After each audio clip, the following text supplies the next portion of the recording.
Oi, gente, boa noite. Olhar para a vermelha, né? Yes. Boa noite, estamos nós aqui de novo. É porque tá rolando, né, vocês sabem, ano de eleição. Então, nós tivemos uma candidata ontem. Oi, gente, boa noite. Nós estamos com outro candidato essa noite também, que vai falar aqui conosco, mas antes de ele entrar para falar, para explicar o que ele pode estar fazendo representando a cidade de Danbury, nós queremos falar sobre a Toyota que é ali em Watertown, Grab 3. Se você precisa comprar um carro, a neve está chegando, frio, se você vai deslizar, sabe aquele carro forte? Vai ali, ó, procura o Vanil na Grab 3, em Watertown, na saída 15. Entre em contato com ele, que se você não tem Social Security Card, se você tem só o Tax ID, se você chegou aqui você tem uma entrada, ele vai facilitar a sua vida ali, porque todos nós precisamos de carro, afinal, né? Aqui nos Estados Unidos, não é luxo ter carro, é necessidade, porque não tem aquele busão que a gente pegava, né, no nosso Brasilzão. Então vai ali falar com o Vanil, que ele está na expectativa de nos ajudar a nossa comunidade. E obrigado pelo suporte aí, Vanil, junto com a Toyota da Grab 3. Também o nosso amigo da Diamond, Gustavo, obrigado por estar sempre ajudando aí o podcast, sempre conosco na comunidade, e também na Duducast, que a gente não pode deixar de falar. Gente, sábado, vocês não sabem o que vai acontecer. Aniversário do Duduzinho. Aquela pegada na Diamond, né, Dudu? Que horas? A partir das 9 horas, MCL da 20. Gente, a partir das 9 horas, aquele aniversário para comemorar com o nosso queridíssimo, melhor DJ da região, Duducat. Então, nós estamos aqui essa noite com Austin Monteiro. Ele vai explicar por que o nome dele é Monteiro. We are very happy this night to have you here with us. Thank you so much for having your time with us to explain to us where you came from, your background, why you put yourself in the political side, what makes you like believe, what you haven't seen there where they're like, I'm gonna do it, I want to change something, I want to improve something. So hoje a gente está aqui com o Monteiro, Austin Monteiro. Eu acho que algumas pessoas já devem conhecer ele, que ele já foi dono do CrossFit. I'm telling them the owner of the CrossFit Danbury. E ele, eu acho que tem 3 anos que ele está tentando a candidatura do representante do estado, aí, do representante do estado, state rep, right? State representative. Yes. So he's going to explain to us what he's going to do for us in our community. And I believe he's from Danbury, and he will explain himself to us. Thank you so much for being here tonight. So tell us about you, where you're coming from, your background. For sure, and thanks for having me. And I really like how you pronounce my last name. It's the right way to say it. So a little background about me. So I'm running for state representative right here in the 110th district, which is where we're located here in Danbury right now. What is the location? 110. So there's 4 districts in Danbury. So there's 4 different, and this is a great question. So because I did a man on the street video, asking people if they know who their state rep is. So there's 4 districts in Danbury. The 2nd district, the 109, the 110, and the 138. So I'm running for state representative right here in the 110 district, which is in downtown Danbury. So if we had a map, it was basically from like Park Avenue straight across. We're right in the middle of the 110 right here on West Street, and then it goes around Southern Boulevard, up to Shelter Rock, and then back down White Street, back to Main Street and Park Avenue. So basically here on Deer Hill Avenue, over around Immaculate, Terry Weil, that whole neck of the woods, Town Hill Avenue, Sheridan Street, Triangle Street, South Street. So, the more urban downtown parts of Danbury. So, I'm running for this seat here. Very excited to do it. We've had a 6-month campaign here, so it's been a long campaign, and we have about 4 days left here before our election on Tuesday. So a little bit about me, born and raised in Danbury, pretty much lived here my entire life. My family, like we were talking about off camera, Half came from Portugal 100 years ago. The other half came from Ireland about 100 years ago, and settled here in Danbury, and really established some deep roots here. So my great-grandfather started a plumbing company called M. Monteiro and Son back in 1940 over on Colpit Hill, which is actually in the 110 district. My uncle started Ventura Law, which a lot of folks in Danbury know, Americo Ventura, and he's your That's uncle. my uncle, yeah. Americo's my uncle, yeah. Deixa eu falar aqui. I'm gonna tell them in português who's Ventura. Yeah. Gente, o Ventura, o advogado aqui na Main Street, é tio dele. Então ele vem de uma família que já reside há muitos anos em Danbury. Então ele conhece estratégia de dentro de Danbury. E por que que ele vai estar representando essa área aí de 110, que é a White Street, West Street, um pedacinho ali onde que é a trilha na Terwile. Então ele é uma pessoa que ele vive em Danbury, ele mora em Danbury. Tem o tio dele que todo mundo conhece. Everybody knows your uncle. Yes, Então, yes. like especially Brazilian, because Everybody he knows speak. him. And the great thing is he speak Portuguese. Exactly. Whatever we need, Yeah. we always did. And That's he always what I've heard from so many people, which is like incredible. You know, when I was a little kid, I had this privilege to just watch him, how he talked to people, and how he just was really a leader in our community of Danbury, Yeah. especially in this part of town. And I just took it for granted as normal, and it's just not. And it was really great to kind of watch and learn from him. And I was a quiet kid, but really being able to watch and see, and then here now, even after he's passed about 6-7 years ago now, it's Yeah. just still hearing these same stories. And a few weeks back, we were at the American Dream Awards, the gala over at the Amber Room, and I was there, and we had and I didn't even know it was going to happen, but we had a nice tribute for him. Ventura Law put on a nice tribute for him, and we had a scholarship that they gave away, $15,000 scholarship in his name. So that was something unexpected. Actually, don't have my keychain on me, but he had a really nice quote.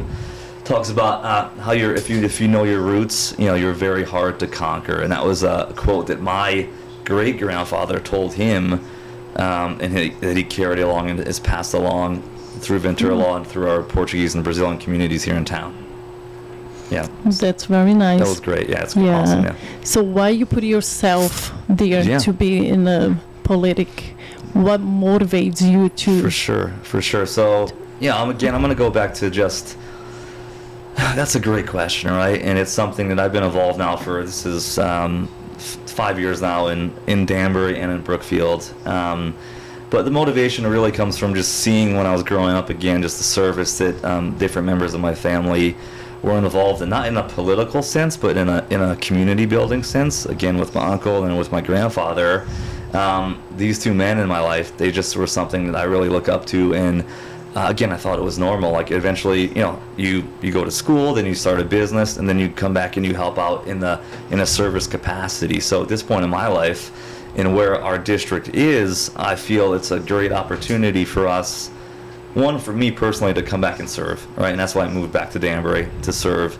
And I moved back right in this part of town over on Triangle Street to be in the center of our district. And just to help Danbury move into the next generation. So a really cool thing is that my opponent is a Democrat, and he was challenged in a primary, which doesn't happen ever in Danbury. First time it's ever happened in 37 years. So my opponent's challenger, she's a Democrat too, she's endorsed me. Her name is Melissa Santana, and we've really formed a friendship and a bond and a unity there of two different people from different political backgrounds, so to say. But we're really not. We're very similar. We're younger people getting involved in politics, and both have a similar idea of where we want to take Danbury, especially in terms of education and different other policies and platforms and issues that we can talk about. But to kind of meet across the table, say in a bipartisan manner, and come together and have that strength and unity is what is going to take the 110 district in Danbury into the future and put us in a much better place than we are now, because our district right now is actually the poorest in the whole state. There's 151 districts in Danbury, and the 110 has the lowest average income. We have the most people without a high school diploma, but we also have the youngest district too. So it's a very unique district with very specific and unique needs compared to, like, say, Newtown or Ridgefield or Westport. So it's going to take a team effort to really get us to change in a positive manner. So the reason, to answer your question, is, you always want to be part of a positive solution. I don't like the way the current rep, who's been in the seat for almost 40 years, since Ronald Reagan was president, if everybody remembers, when that was. I just don't like the direction and the neglect that's been taken here in our district, and we want to be part of the change, moving us forward, and then inspiring the next generation coming up behind us to take that mantle and to start building that farm system, so to speak, of people coming up behind us. Like I was just telling you, we were just up on Deer Hill. It's Halloween, obviously, and that's why I'm wearing this crazy tie. But it's we were just up on Deer Hill for the big Halloween event. There's probably thousands of people up there, and just the number of kids that came up to me and recognized me from all the posters we have around town, and from doing a bunch of different media and podcasts and doors I've knocked on, and I mean, that was so awesome. I have met one girl, and she's running for her student council president, which is election is also Tuesday. And it's dark up there, and I was handing out candy at a friend's house, and she just came up to me and said, "Hey, I know that guy," like talking to me, and she asked to take a picture. She took one of my stickers and put it on her chest, and then we took a picture, and we talked about her election coming up on Tuesday, which is she I think is in 5th or 6th grade. So just even that part right there, you already know you're having a positive impact, and to have a positive impact on kids and having them recognize you is just awesome and incredible, and there's nothing better than that. So that's the answer to the question. We're ready now to move Danbury in a new direction. It's the time for, I believe, people that are my age to step up to the plate, so to speak, and lead us into the future in a better direction than we've been heading lately. Help better the kids, right? Yeah, so when you 100%. see the kids in the school, what do you have? Do you have any plan?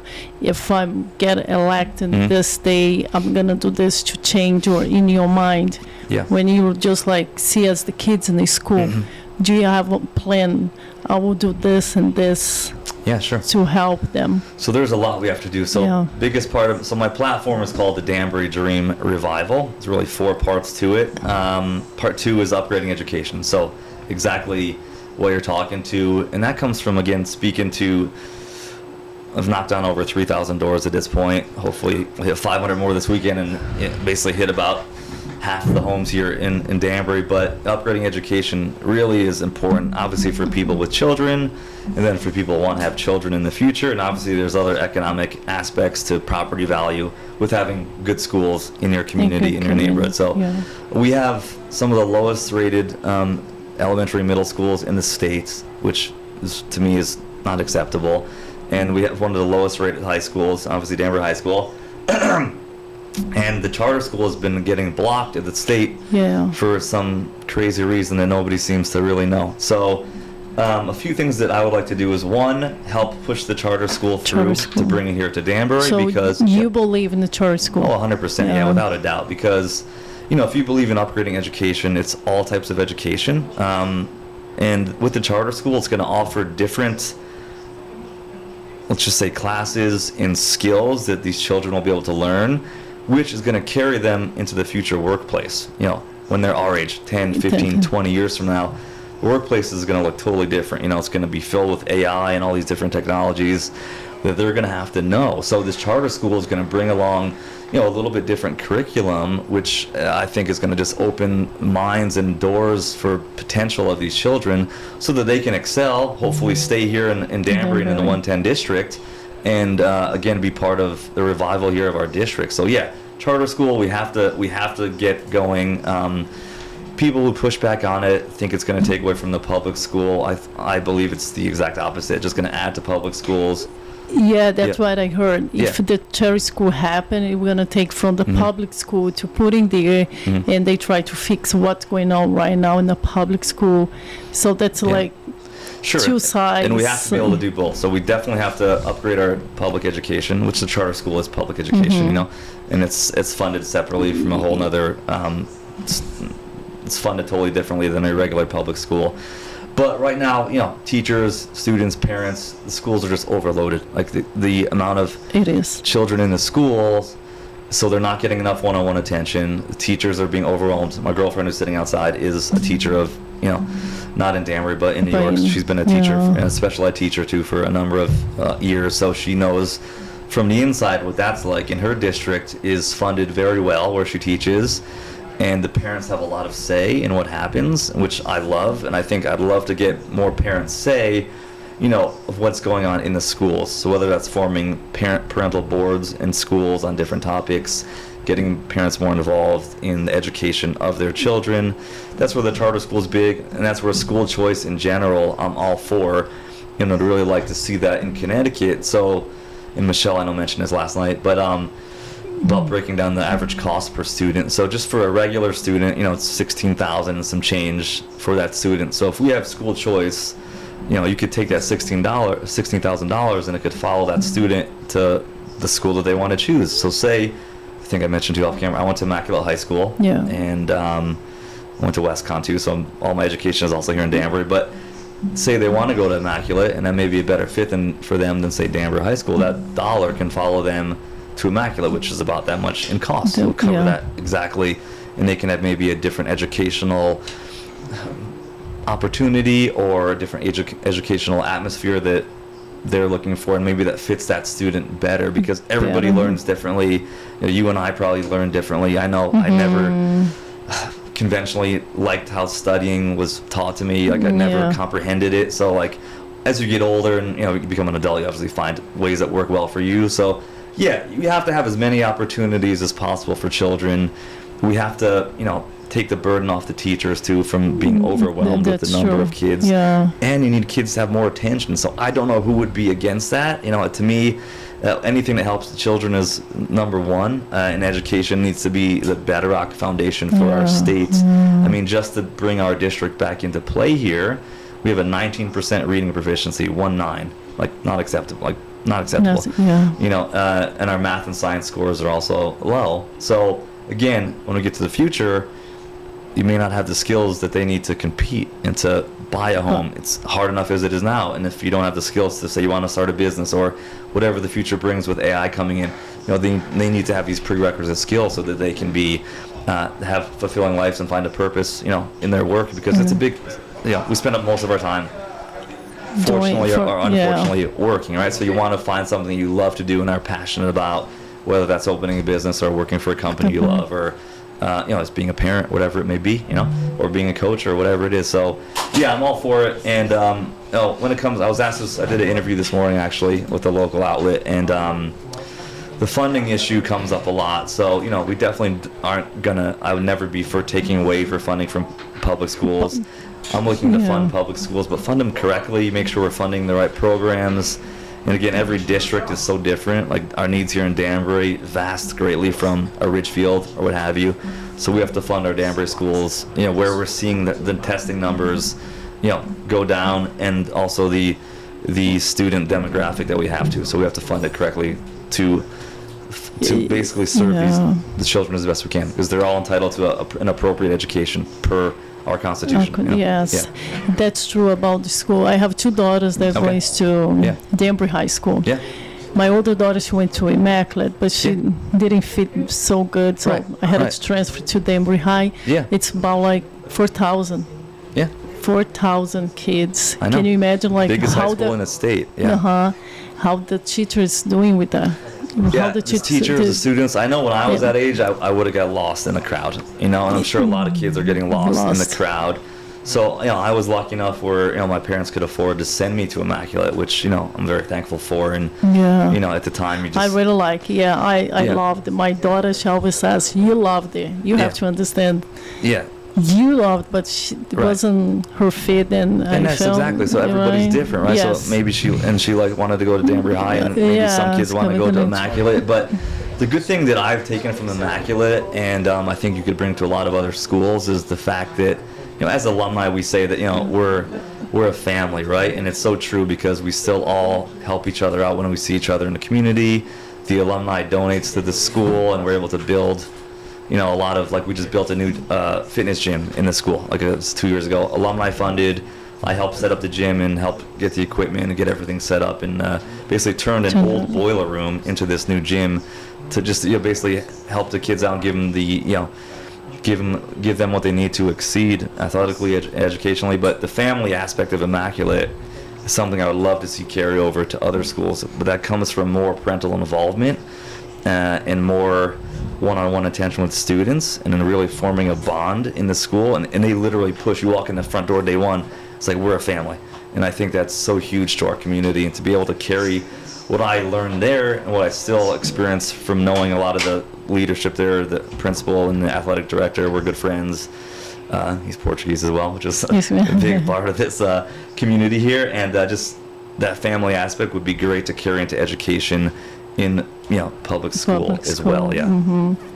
What is the biggest topics people are talking about when you knock in the door, right? And what's the biggest that says, help us with this, with that, what you gonna do 100%. So obviously education's up there if you have children, for sure. If not, or if you do, it's affordability, like across the board. We've been knocking on doors since May.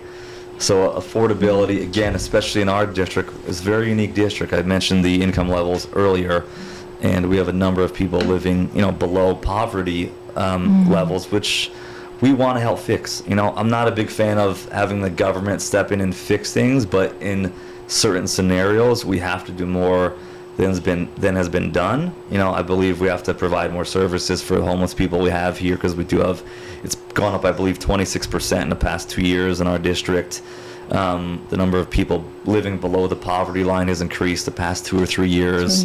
A lot of it coming from mismanagement of COVID, I believe, at the state level of government, from our current representative, and just neglect from people that are supposed to be looking out for our best interests. The people in government work for us. So my job, if elected on Tuesday, is to work for the people of the 110, which involves helping to bring resolutions to those problems, or at least providing opportunities for people to find a way out of homelessness. And we talked about this on the show I was on this morning, and there's things that we can do from a legislative level, from finding coalitions and partnerships that are already here in our community, and working with maybe developers on a housing program where you get to stay here for a short time, but as a trade-off, you're either learning a new job skill, shadowing, or you're doing community service. Something where we're providing skills and resources, and we're not just giving it away as a free entitlement. There's something that you have to do in return. So to come back to the question of the biggest issue, which I kind of beat around the bush there, but it's affordability. So everybody's a lot. We have 60 to 70% of people in this district living just paycheck to paycheck.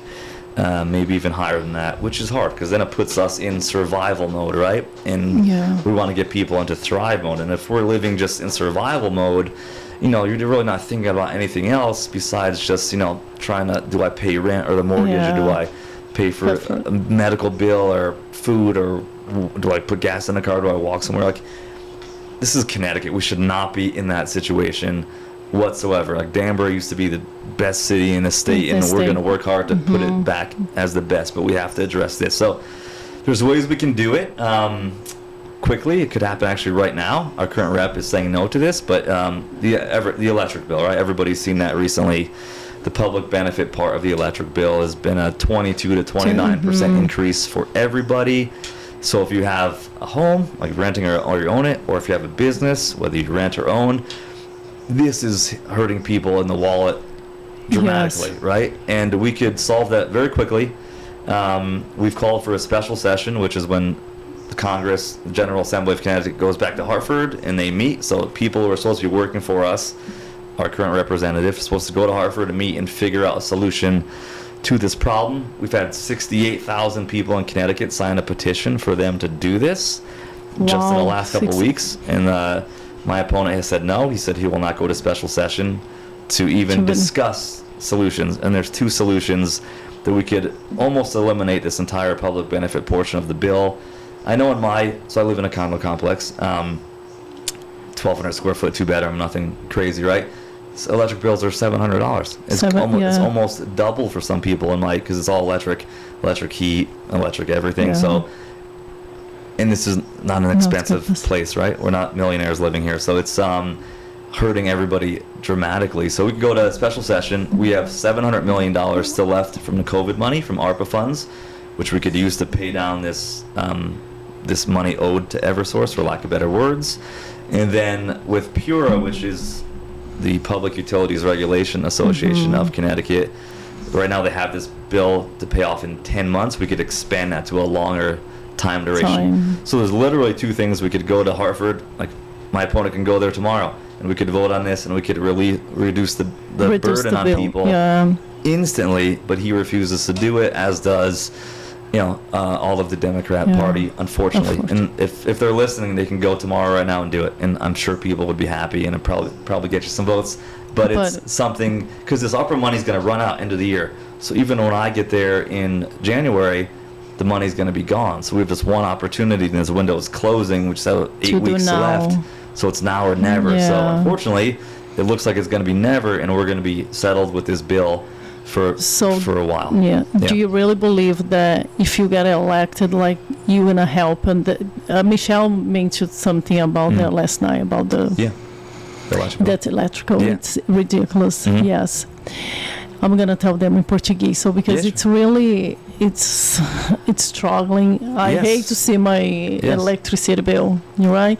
Sometimes there is a saying, when we are a kid, we're afraid to be in the dark, right? So the light have to be up. Now we're old enough, you want to be in the dark because you don't want to pretty much. Exactly. Put them on in the light. So.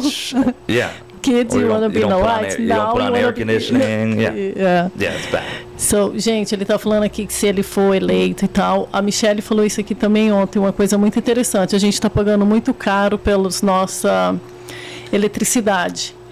E eles estão falando que tem um jeito não, né? Eles vão lá no departamento, aqui no estado de Connecticut, em Hartford, e tem como eles fazer uma junta no outro departamento para tentar fazer uma negociação aí, porque realmente é ridículo, né? Às vezes a gente recebe só o delivery da luz, é $300. É tipo assim, eu olho aquilo e falo, gente, é ridículo, só para eles entregar a luz para a gente é $250. I'm trying to explain to them when we get the bill, like for delivery, like $200 just for the delivery of the lights for you, right? It's like, so the public benefit piece, we can dive into that too, what it is exactly. So it's made up of about 4 different things. What people have the biggest problem with is, and this is me just talking to people at the door, a big chunk of that is from during COVID, when we our current representative and a lot of them in Connecticut voted to give the governor emergency powers 6 times, so 6 different occasions. So he had emergency powers for 2 years, which was the longest for any governor in the entire country. During that 2-year period, the governor signed 300 executive orders, which when you have emergency powers, an executive order is law, so you can't do a thing. One of those executive orders was putting a moratorium on not having to pay your electric bill. So now you have people that have been paying their electric bill being penalized and having to pay for folks who didn't pay their electric bill for 4 years. So that's what really upsets people that I've talked to, and I agree fully that that's the problem with that, and we should not have to pay for somebody who didn't pay their bill, especially when you paid for it for this whole period of time. I didn't even know about this until a few months back, and then when you tell people, and I actually bring the electric bill with me to the door, and I go through like the breakdown of what it is, and then there's a few other pieces to it. There's an EV rebate, so for a car, there was another $80 million added to this debt owed to Eversource that Pure added back in September 1, so it increased more after the initial public benefit piece was added. So it's something we could change today, if we went to Harvard right now and do it, but they're rejecting that full stop, which is unfortunate. So that's disappointing. It's very disappointing, and I hope people are just paying attention to that, because again, it's our job as officials. That's something we could easily fix, and you can see an instant change in your life, just like that, Gente, então presta atenção, dia 5 é o dia de votar, então presta atenção, escuta essa live, ou volta lá no podcast, escuta o que ele está falando. Ele vai nos representar ali na Casa Branca, né? Não, na Casa Branca, desculpa aí. Ele vai nos representar ali no estado, em Hartford, né? E vai estar lutando por isso aí, pelo amor de Deus, né? Vamos dar esse bill aí dessa eletricidade. Você paga muito lá na sua casa? Pouco quanto? 400, 500 por aí. Então, você mora num lugar muito grande, pequeno? Médio. I'm asking him how much he's paying for his electricity bill. Yeah. He lives in a really not big, like 1, 2, 3 quartos, 1 quarto, 2 quartos, 2 rooms and 1 kitchen, and it was like $500. Exactly. Yeah, he lives alone. Yeah. Yeah, not sustainable. Yeah. I have friends who have, good sized houses. They're paying $1,500 for electric bill. For electric bill, doubled from this time a year ago. So, unsustainable, and that's but that's one thing from an affordability standpoint we could address. There's a lot of other things, but essentially we have to become more pro-growth and support businesses and support small businesses, because that's what's going to drive our economy back up, like we talked I think earlier before we came on about entrepreneurship, and I do believe that's the future. There's this guy Naval. He's a venture capitalist, and he's one of my favorite thinkers, we'll say.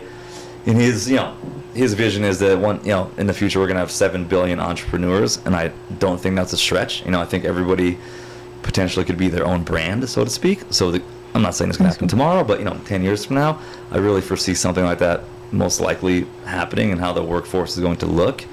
So to incentivize small business owners with some tax incentives, which would be terrific, especially in our district. There's not any huge employers here in the 110. Like, there's not a big company that you're going to work for here. So it's going to be a smaller company, or a company that you start yourself, or somewhere where you're commuting to. So, yeah, pro-growth across the state from a legislative position. We have to do, like, small businesses, as you know, and as I know. There's a lot of regulation, there's a lot of red tape, there's a lot of taxes. And then last year in the legislative session in Hartford, they voted to mandate paid sick days. So my opponent voted for this. So so if I had to do this when I had my gym, I would have had to close my gym. So it's great if you can have paid sick days for your employees. I don't have that now. I've told you I have 2 jobs. None of them offer me paid sick days. So you have to go to work, and you have to make it happen. But when I had my gym, which was almost for a decade, if I had to pay coaches and employees paid time off, I would not have been able to keep my gym open. So that is something also that we should look at. And if you want to be pro-growth, pro-business, that is hurting small businesses. So without them, we aren't going to have the jobs needed.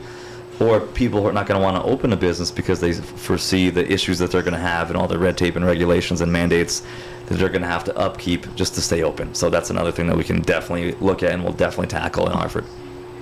That's so nice. Yeah. So what's your favorite place in Danbury? Favorite place in Danbury? Yeah, well, I do like working out upstairs, so Set Gym is fun. Plug there for Mike. Mike, it's a beautiful. It's a great gym. If you haven't been, I really love him. He's a great guy. Yeah, and he is. The gym too. Just to speak about the gym, because one, I love, obviously, again, small business, right? So I come from the fitness background, health background, but supporting a business like this is something that I have membership here, and I think is great. We all should do that, and to be able to support businesses within our community is something that I am a big fan of and always want to do, especially if it's going to make our community healthier and fit. It's great. The gym is awesome because it kind of has the old school vibe. I love the look of it, but it has these really older school equipment. Mike's bringing a lot of newer stuff lately, but I like the old school stuff, and it's just a really, really good place with some good people. And gym's a great place to get to meet so many people, as we were talking before. Besides just the workout aspect of it, you get to meet a lot of people, and sometimes you meet your best friends, or your wife, or your husband, or a business partner, or who knows. I could talk to that on every front. So that's just kind of how it goes. But favorite place in Danbury besides that, I play a lot of golf, so Richter Park, I spent a lot of my younger days there, and don't play as much as I like to, but we have, and again, all right, that used to be one of the top 25 public golf courses in the country. It's not there anymore. So to get Danbury back to these levels is our goal, and we can definitely do it. Just going to take the new generation coming in. It's simple as that. And Terry Wild, we mentioned, is fun. I'm an outdoorsy kind of guy. I like to go to Terry Wild. I love Terry Wild. So I'd say any gym. There's many really good ones in Danbury. And then Richter, and then Terry Wall for some activity. Otherwise I'm kind of a homebody, so to speak. I don't really eat out too much, or party or any of that sort of stuff these days. But those would be probably the top 3 if I had to pick. What will Danbury look like in 2040? Yeah, 2040. So that sounds crazy, but it's not that far away. But it's not. In 1998, I got here in 1996. 1998, a friend of mine says they will be working the Route 7 open and make better. Yeah. And he says it's going to take like 15 years. Right. And I see it. Yeah. They work and they open. Like we just talking like what's going to happen in 2040. Right. It sounds crazy. It sounds like it's so long. It's only 16 years. Yeah. So 16 years ago from today was 2008, right? Which is not that long ago. So, I mean, it goes by in a blink of an eye, unfortunately. But yeah, look, I'm excited for the future of Danbury. So I have a lot of hope. I know times are now a little crazy. Cost of everything is a little crazy, but I really feel that there's this wind of change in the air. Like literally, like I told you, just being up here at Deer Hill on Halloween tonight, like just the energy of people and the positivity of people, and not even the fact that people recognize me from all of our crazy signs around town, but just talking to people in general about normal stuff. It was just filled me with a lot of hope, for what Danbury is going to become. And the goal is to get us back to, again, the best city, the best district in Danbury. The 110 where we live used to be the shining part of Danbury. It's not right now. We're going to get it back there, but it's going to come through different revitalization programs, opportunity zones, and addressing the issues that we need to do. I think you need somebody who's owned a business and who's been here and has deep roots here who can help do that. And then again, getting our education up to where it needs to be. And it's just going to be a really bright future and a great place where people want to move to. All of my friends who are my age, I'm 41, they all left because of lack of opportunity, cost of living, no jobs, and they all moved to Florida, Texas, South Carolina. I don't want that. I want people to stay here, to build roots here, to start businesses here, to start families here, to retire here. But we can't do that unless things are affordable and are pro-growth for businesses, and we have the education there to back it up. So that's, what I foresee in 16 years, which is going to go by quick, has to start on Tuesday, has to start now, so we can start building. Because from a legislative position, as a Republican and a conservative, and just really a resident of Danbury and Connecticut, and I really don't like when we get too involved in like right or left. We all want to make things better, Yes. And we have all the opportunity in the world on Tuesday to start this. At the state level, right now, we have a one-party state in Connecticut, so it's Democrat governor, obviously, Democrat majority in the Senate, and Democrat huge majority in the House. So until we get back to a healthy balance up in Hartford, a lot of these things are going to be hard to do. So we need a healthy balance in Hartford. If we get that, so it's going to be this Tuesday, and if you've already early voted, great, but this Tuesday we have to vote. Yeah, we will. Yeah, and then we're building to 2 years from now as well, and right now we're forming a coalition. I call it a conservative coalition of, and some of these people aren't Republicans, like I mentioned Melissa before, who's a Democrat. We're building a coalition right now as we speak, people I've met, and it's just growing and growing and growing throughout the state, and in 2 years from now is when we're going to really, I think, take a big dent in our state government and really bring the balance back up to Hartford that we need. But it has to start now. If we can't, if we don't win this year and really, I like to say, shock the world, because a lot of people don't think it's possible across many different seats here in this part of Connecticut. I think it is. Just have that feeling, and from talking to people, we start now and we build for 2 years from now, and then by 2026 we're off and running to where we want to be. But it starts this Tuesday. Yes. Yeah. So if you get elected, where people can find you? Yeah, so where you can find me right now is obviously Instagram, is Austin Monteiro. I like using X, Twitter quite a bit. It's really good for politics, especially at the state level, so just Austin M. Monteiro. Then my website is Monteiro 2024 for political reasons. When I get elected Tuesday, that'll change a little bit. We'll have you get an official website with the state and all that sort of stuff. Yeah. I'm glad you brought it up. That's what we're lacking now in a lot of the in our current rep in the 110 is that outreach to the community. So I do like what the mayor is doing here in Danbury with the town hall meetings that we're having in the different wards. I think it's a great idea. I would do something very similar from a state rep position because the mayor represents Danbury in a municipal matter, which is totally different from what I'm going to be doing in a state matter. So it'd be a great way to educate people on what's happening, the bills being voted on, how it's going to affect Danbury in a positive or negative way, just to get more people engaged civically. And right now, our current rep is not doing any of that, and we need to bring that more to the people of Danbury. So that could be social media platforms, podcast platforms, town hall meetings. I'll do any way that I can or whatever works best to reach as many people as possible. Yeah. Before we finish, what do you have to say to the people? Yeah, so what do I have to say? So many things, like we just mentioned. This Tuesday, if you haven't voted, this Tuesday is the most important election in Connecticut's history. I don't mean that lightly. It's very important. We need to have a healthy balance up in Hartford. We have an opportunity to move forward to the next generation. We have a lot of young people here in Danbury that are ready to step up into these positions of leadership, let's call it. But we need people to vote, right? Yeah. I've talked to a lot of people in the 110. I told you, knocked on over 3,000 doors. We have the votes to win this seat 100% and make the change and move forward to the next generation. Again, we have the youngest district in Connecticut. We should be represented by somebody who is younger and is invested in this community, and is ready and willing and able with the energy to do the work that has to get done. So I just implore everybody to vote. If you haven't voted yet, it's a great opportunity, and we're going to take this year and run with it and build into the future and just make the 110 district best district in Danbury and make Danbury the best city in Connecticut, and then put ourselves back on the map. So that's what it's all about. We love Danbury. Yes. Gente, vamos aí. I'm going to tell them to go out and vote. Yeah. Gente, a votação é até terça-feira, tá bom?